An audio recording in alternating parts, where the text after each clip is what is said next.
When it comes to succession planning, many advisors think, I'd like to pass this business along to the next generation, my own family. But that presents its own set of challenges. I'm joined today by Randy Price and also Harry Keller. Gentlemen, welcome. Thank you so much for joining us today. This is fantastic. Thank you. Randy, talk to me. Was a multi-generational family business always the plan for you? It was a hope, it was a dream, and it's been a real blessing on how it's worked out. But a little bit just, he fell into it. He had an interest in it.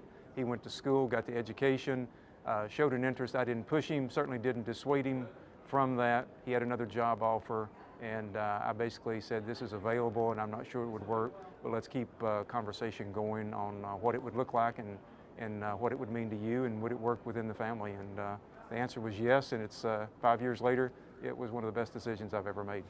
Harry, talk to me about your journey with your son. How long have you guys been working together? Since he was 8. Since he was 8. He started, fold envelopes and stamping, mailing, and try to get him involved in whatever he could help with. What's the relationship right now like now? Is he an owner in the business, or is he still more an employee right now? So we've been working, for quite a while, developing a career path. And he started off as an intern for 2 years. He worked as an assistant customer services, junior and senior. Now he's in new business, so he's salaried, and he has a bonus based on new business that he brings into the practice.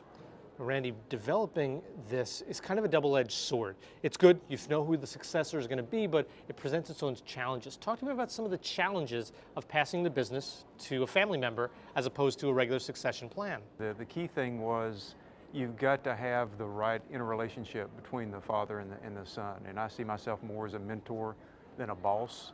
And so I've gone out of my way to get him to do a lot of his own training, but also us work together. So it's been trying at times because you want to leave the business at the office. But he's married, has moved out of the house, and but there have been some challenges along the way.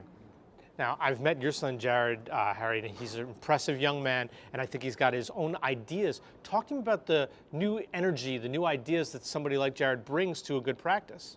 He's a very personable person, and he has his own ideas. So I keep him involved in all of our activities on our advisory board. He sits in on the investment committee.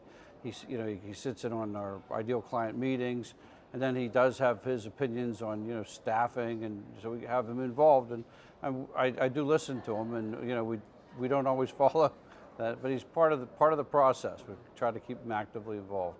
That's great. So Randy, what about your son, Matt? Does he bring a lot of new energy, new ideas to the practice too?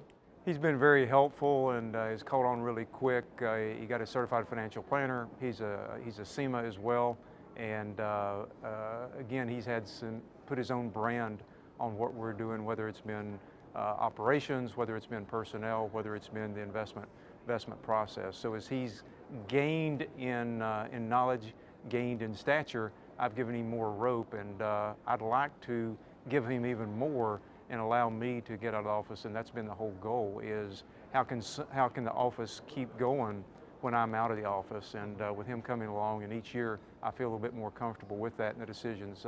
He runs decisions past me, but a lot of times it's a rubber stamp because we can almost finish each other's sentence. Now, Harry, you mentioned that Jared's been working at the business since he was 8 years old. You have other staff there that's probably seen him grow up. How do they feel about this potential ultimate new boss? How do they feel about him working in the business? That's a good question. He's a real personal individual, and he's been helpful and positive, and it's part of an extended family in our team.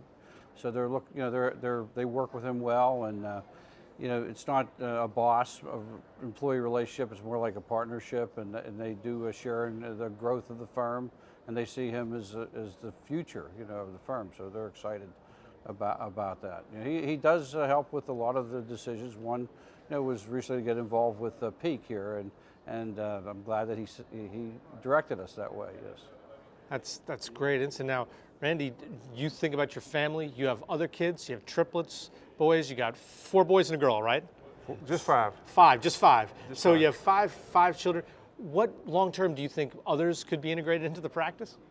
Yeah, that'd be a dream. I'm not sure it's going to happen, and it's too young. The triplets will be 16 in just a couple of weeks.